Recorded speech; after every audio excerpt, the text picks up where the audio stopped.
Hello friends, welcome to my channel.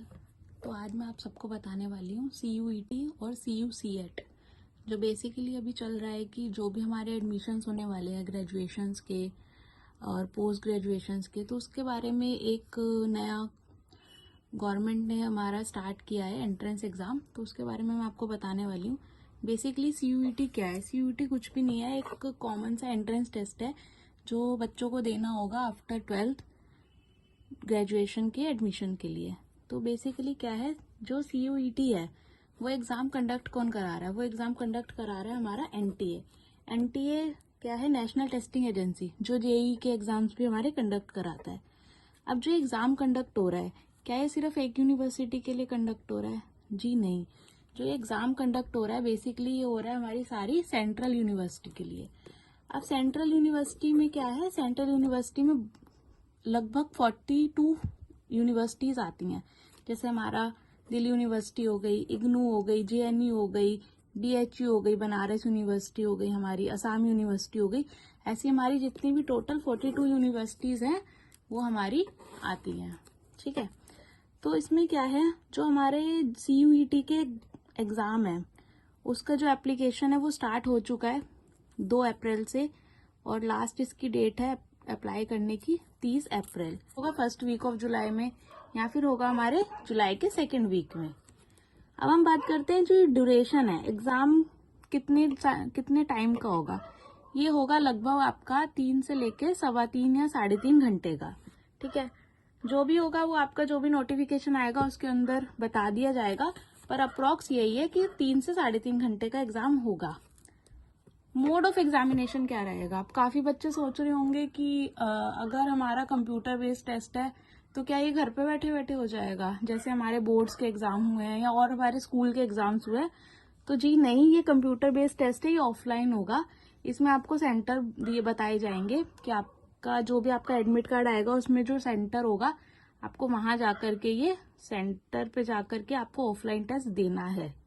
ठीक है, इतना क्लियर हो गया आपको? आगे चलते हैं। अब हम देखते हैं कि जो इसका पैटर्न है, इसका पैटर्न कैसा होगा। इसका पैटर्न में है, ये MCQ बेस्ड है। MCQ बेस्ड है लेकिन इसमें ऐसा नहीं है आपको A और B लिखना होगा। लाइक आपके क्वेश्चन जो भी हमारे ऑप्शंस आते हैं like A B C D और आपको किसी एक पे टिक करना होगा, ऐसा नहीं है। जो इसका आंसर होगा वो आपको टाइप करना होगा। बेसिकली आपको टेक्स्ट इनपुट करना होगा उसके आंसर के लिए। ठीक है। तो सब सोच रहे हैं कि सिलेबस क्या आएगा, क्या हमारे को अलग से बुक्स खरीदनी पड़ेंगी इसके सिलेबस के लिए, या हमें बहुत अलग से तैयारी करनी पड़ेगी? तो जी नहीं, ऐसा कुछ भी नहीं है। इसके सिलेबस में सिर्फ और सिर्फ आपका जो 12th क्लास की NCERT है, जितना भी आपने अपने 12th क्लास के अंदर पढ़ा है, जो आप पढ़ के अपने बोर्ड एग्जाम्स देंगे, उसी के NCERT का जो भी सिलेबस है उसी में से ही आएगा, और सिर्फ MCQ आएगा। कोई रिटर्न टेस्ट नहीं होगा, कोई भी कुछ भी आपको ऐसा पैराग्राफ में या क्वेश्चन आंसर्स में ऐसा नहीं लिखना है। सिर्फ आपका MCQ आएगा और वो भी सिर्फ और सिर्फ NCERT से आएगा। फिल करना है जाके NTA की वेबसाइट से, नेशनल टेस्टिंग एजेंसी की जो वेबसाइट है वहां पे आपका एप्लीकेशन फॉर्म हो जाएगा स्टार्ट 2 अप्रैल से लेकर के 30 अप्रैल तक। ठीक है, इतना क्लियर है?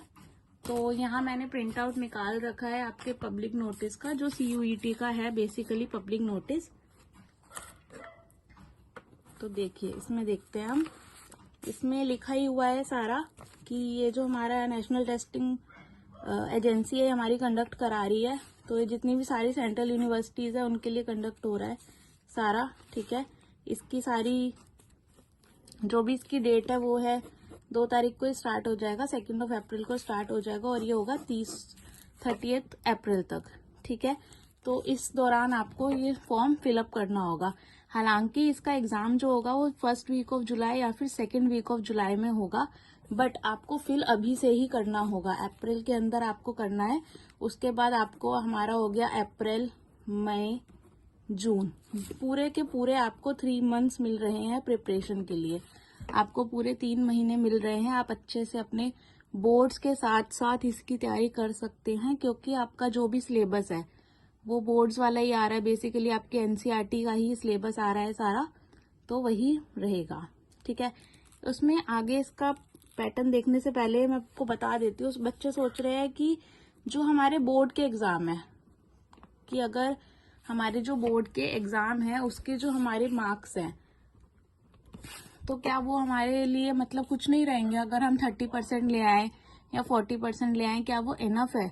या फिर हमारे 99% आ जाएंगे तो क्या हमारा CUET में मिल जाएगा हमें एडमिशन? तो नहीं, ऐसा नहीं है। जो बोर्ड के एग्जाम है, बोर्ड के एग्जाम के जो मार्क्स है वो आपकी एलिजिबिलिटी को डिफाइन करेंगे। बेसिकली क्या है, आप CUET के लिए एलिजिबल हैं, उसके लिए NTE ने कुछ परसेंटेज रखा होगा, ठीक है। लाइक आपका 60% होना चाहिए, इसीलिए तभी आप CUET का एग्जाम दे सकते हैं। मैं एग्जांपल बता रही हूँ, क्या है आपके 40% होने चाहिए तभी आप CUET का एग्जाम दे सकते हैं। तो आपके बोर्ड्स के एग्जाम भी मैटर करेंगे, ऐसा नहीं है आपके बोर्ड्स के एग्जाम मैटर नहीं करेंगे। और अगर आप CUET के एग्जाम में अगर आप 40% ला रहे हैं और आपके बोर्ड के 99 है तो वो भी नहीं चलेगा। आपकी जो भी यूनिवर्सिटी होगी वो आपकी यूनिवर्सिटी एक मार्क्स जैसे लाइक कट ऑफ निकलती है हमारी, ऐसी CUET की निकलेगी कि कौन सी यूनिवर्सिटी ने बोला है कि हमें तो 60% चाहिए। अगर आपके CUET में 60% आ गए तो आपको आपकी इस यूनिवर्सिटी में एडमिशन मिल जाएगा। किसी यूनिवर्सिटी ने बोला मेरे को 70% चाहिए, तो अगर आपके 70% आ गए तो आपको उसमें एडमिशन मिल जाएगा। तो बेसिकली आपके जो बोर्ड के मार्क्स है वो आपकी एलिजिबिलिटी को डिफाइन करेंगे, और जो आपके CUET के मार्क्स है वो आपके एडमिशन को डिफाइन करेंगे। ठीक है, इतनी बात क्लियर हो गई। तो अब हम देखते हैं इसके अंदर CUET का एग्जाम का पेपर आएगा कैसा। CUET के एग्जाम के पेपर के अंदर बेसिकली 3 सेक्शन है, section A, section B, section C। Basically section 1, 2 और 3। अब जो सेक्शन 1 है, सेक्शन 1 में क्या आएगा? सिंपल है, कुछ भी नहीं है सेक्शन 1 के अंदर। सेक्शन 1 के अंदर आपके 50 क्वेश्चन आएंगे, जिसमें से आपको सिर्फ और सिर्फ 40 क्वेश्चन अटेम्प्ट करने होंगे। ठीक है, आपके 50 क्वेश्चन आएंगे, उसमें से आपको कितने क्वेश्चन अटेम्प्ट करने हैं? सिर्फ 40 क्वेश्चन अटेम्प्ट करने हैं। ठीक है, अब सेक्शन A के अंदर ये 2 चीजें हैं, सेक्शन 1A और सेक्शन 1B। तो सेक्शन 1 है उसमें 13 डिफरेंट लैंग्वेजेस है, जिसमें से आप चूज कर सकते हैं।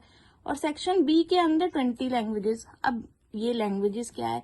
तो देखिए, जो 13 जो लैंग्वेजेस हैं हमारी, वो बेसिकली हो गई जैसे हमारी हिंदी, इंग्लिश, मराठी, जो भी हमारी लोकल लैंग्वेजेस होती है। अब जो ये 20 लैंग्वेजेस हैं, इसका मतलब है हमारी जो फॉरेन लैंग्वेज होती है, लाइक आपकी फ्रेंच हो गई और आपकी स्पेनिश हो गई, ये सब लैंग्वेजेस। तो ये ऑप्शनल है एकदम, इसको आपको जरूरी नहीं है कि आप अटेम्प्ट करने हैं। उसके बाद हमारा जो ड्यूरेशन है वो है 45 मिनट्स का। आप इस एग्जाम के लिए आपको सेक्शन 1 के लिए आपको सिर्फ 45 मिनट्स मिलेंगे। ठीक है, तो ये होगा क्या इसमें किस तरीके के क्वेश्चन आएंगे? इसमें कुछ भी नहीं है, इसमें बेसिकली आपका आएगा रीडिंग कॉम्प्रिहेंशन। जैसे हम स्कूल में पढ़ते थे पैराग्राफ, वैसे ही रीडिंग कॉम्प्रिहेंशन आएगा, जो कौन से पे बेस्ड होगा? हमारी फैक्चुअल पे, लिटरेसी पे, नरेटिव पे, इसी एप्टीट्यूड पे हमारा बेस्ड होगा। इतना कुछ ज्यादा मुश्किल नहीं आने वाला है, जैसे हमारा JEE में आता है या और हमारे कैड मैट इन एग्जाम्स में आता है, इतना टफ नहीं आएगा। सिर्फ आपका कॉम्प्रिहेंशन बेस्ड होगा ये आपका सेक्शन 1। ठीक है, इतना क्लियर हो गया। अगर आपको कुछ भी डाउट हो तो आप कमेंट सेक्शन में कमेंट कर सकते हैं, मैं उसका रिप्लाई कर दूंगी आपको। तो चलते हैं हम अपने नेक्स्ट सेक्शन पे, जो है सेक्शन नंबर 2। सेक्शन नंबर 2 जो है वो है डोमेन बेस्ड। अब आप कहेंगे जी डोमेन बेस्ड का मतलब है जिस बच्चे ने, जैसे आपने अगर आर्ट्स ले रखी है, आर्ट्स लिया आपने, अगर आपको BA करनी है तो आप अपने आर्ट्स रिलेटेड अपने सब्जेक्ट चूज करोगे। कोई बच्चा है जिसने कॉमर्स ले रखी है तो वो अपने कॉमर्स रिलेटेड सब्जेक्ट चूज करेगा, लाइक आपके अकाउंट्स हो गया और आपका बिजनेस हो गया, इस तरीके के। जो भी साइंस का बच्चा होगा वो अपने बायोलॉजी हो गया, या इंजीनियरिंग का होगा तो फिजिक्स, केमिस्ट्री जो भी है वो चूज करेगा। सेकंड सेक्शन है, फर्स्ट सेक्शन हो गया उसमें कॉम्प्रिहेंशन बेस्ड होगा। सेकंड सेक्शन में आप सिर्फ 6 डोमेन चूज कर सकते हो। ठीक है, जिस भी आपको यूनिवर्सिटी में जाना है, जैसे मैंने आपको बताया कॉमर्स के हो, अगर आपको आपको उस यूनिवर्सिटी में जाना है तो उसके लिए आप अकाउंट्स चूज करेंगे। तो इसमें भी सेम है, इसमें है आपके 40 क्वेश्चन आपको अटेम्प्ट करने हैं 50 में से। तो बेसिकली कितने क्वेश्चन अटेम्प्ट करने हैं? 40 क्वेश्चन आपको अटेम्प्ट करने हैं 50 में से। इसमें जैसे मैंने आपको बता ही दिया था एमसीक्यू बेस्ड होगा और जो आंसर होगा वो आपको खुद से टाइप करना पड़ेगा, इनपुट टेक्स्ट है। सिलेबस है ही एनसीईआरटी में से आएगा, जितना भी आपने पढ़ा है अकाउंट्स, केमिस्ट्री, फिजिक्स, बायो, जो भी आपने पढ़ा वही आएगा सिलेबस। इसके लिए भी कितना है, 45 मिनट्स का टाइम है। अब हम चलते हैं ऐसे ही थर्ड पे। जो थर्ड है वो हमारा है जनरल टेस्ट। उसके अंदर क्या है, 75 क्वेश्चन आएंगे, जिसमें से आपको 60 क्वेश्चन अटेम्प्ट करने होंगे। सेम है इसके लिए भी, एमसीक्यू बेस्ड क्वेश्चन है, इनपुट टेक्स्ट है।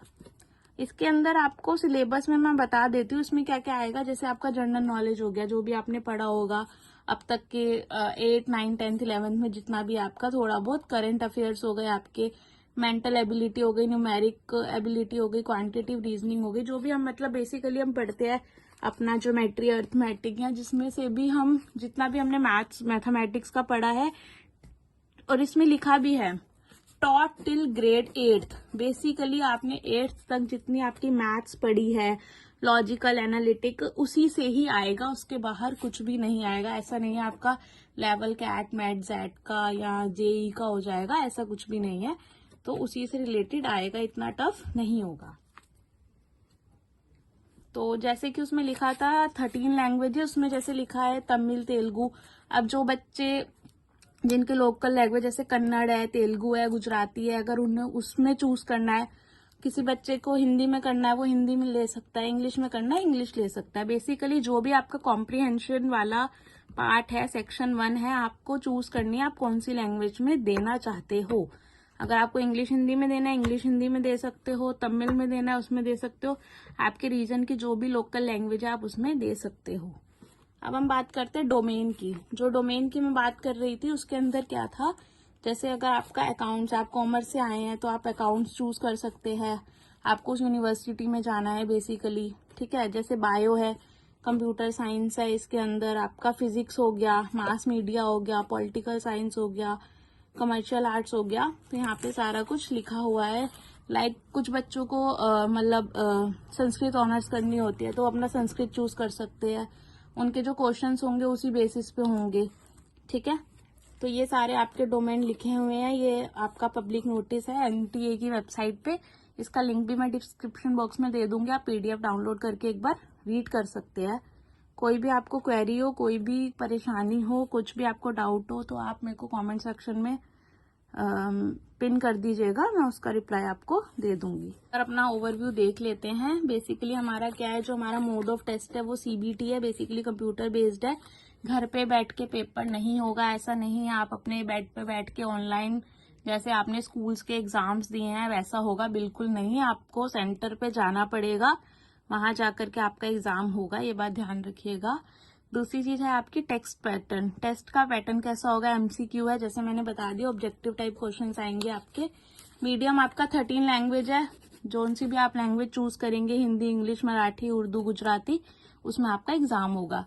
सेक्शन 1, सेक्शन बी का मैंने बता दिया है आपको सॉरी, कॉम्प्रिहेंशन बेस्ड होगा। सेक्शन 2 होगा आपका डोमेन बेस्ड, जिसमें सिर्फ और सिर्फ आपका एनसीईआरटी का ही आएगा, क्लास 12th का, 11th का भी नहीं, सिर्फ और सिर्फ 12th का आएगा, ठीक है। सेक्शन 3 हमारा जनरल होता है, बेसिकली जनरल एग्जाम है, जनरल नॉलेज, करंट अफेयर्स और आपका मेंटल एबिलिटी, क्वांटिटेटिव रीजनिंग, यही सब आएगा। तो एक ही पेपर है, उसके अंदर हमारे सेक्शन 3 है, सेक्शन 1, सेक्शन 2, सेक्शन 3, ठीक है। तो बेसिकली इसके अंदर मैंने आपको बता ही दिया था कितने कितने एग्जाम, कितना टाइम का होगा। तो सेक्शन 1 जो था वो हमारा 45 मिनट्स का है, सेक्शन 2 जो है वो भी हमारा 45 मिनट का है, सेक्शन 3 हमारा 60 मिनट्स का है। तो ये हो गया हमारा 3 घंटे का एग्जाम, सॉरी, ठीक है। आपको सारा मैंने बता दिया है। इसके रजिस्ट्रेशन स्टार्ट हो गए हैं एप्लीकेशन के। जो भी आपकी वेबसाइट है, आप एनटीए की वेबसाइट से जाकर के इसका पब्लिक नोटिस डाउनलोड कर सकते हैं, और जो रजिस्ट्रेशन है वो आपके इस वेबसाइट पर आप कर सकते हैं, cuet.samarth.ac.in। इसका मैं लिंक आपको अब हम बात करते हैं सीयूईटी और सीयू सेट में क्या डिफरेंस है। तो बेसिकली सीयूईटी और सीयू सेट में कोई डिफरेंस नहीं है। CUET अब हमारा एप्लीकेबल हो गया है, जो बेसिकली सेंट्रल यूनिवर्सिटीज के लिए हैं, जो सब करवा रही हैं बेसिकली, ठीक है। जो CU सेट था वो क्या था, वो पहले यूनिवर्सिटीज कराती थी, मतलब कोई सेंट्रल 42 यूनिवर्सिटीज में से किसी एक यूनिवर्सिटी ने कहा कि मैं तो CU सेट का ही जो मार्क है वो आएगा इतना % अभी मैं एडमिशन दूंगी, ठीक है। अब हमारी जो दिल्ली यूनिवर्सिटी थी, जैसे वो कट ऑफ पे एडमिशन दे देती थी जो भी हमारी 12th की कट ऑफ आती थी, ठीक है। ऐसे ही और भी अलग यूनिवर्सिटीज थी, तो सबके अलग अलग क्राइटेरिया थे। बट अब क्या है, अब एक ही सिंगल टेस्ट हो गया है CUET, जो कि सिंगल एक कॉमन टेस्ट है, जिसको क्रैक करके ही आप क्या कर सकते हो, आप एडमिशन ले सकते हो अपने फेवरेट, और मैं ये कहूँ आपको जिस भी कॉलेज में, जिस भी आपको स्ट्रीम में जाना है, जिस भी सेक्शन में आपको लेना है एडमिशन, आप उसमें ले सकते हो। तो इसमें कंफ्यूज मत होइएगा कि CUET और CUCET अलग अलग है, तो ये कुछ नहीं है, ये एक ही एग्जाम है, ठीक है। तो all the best for all your exam. तो इसके रिगार्डिंग आपको जो भी डाउट हो आप अपना कमेंट सेक्शन में मुझे बता सकते हैं, और आपको जो भी अगले टॉपिक के लिए या और भी कुछ इससे रिलेटेड वीडियोस चाहिए हो तो आप मुझे कमेंट सेक्शन में बता दीजिएगा, अगली वीडियो मैं उस पर बना दूंगी, ठीक है। Thank you.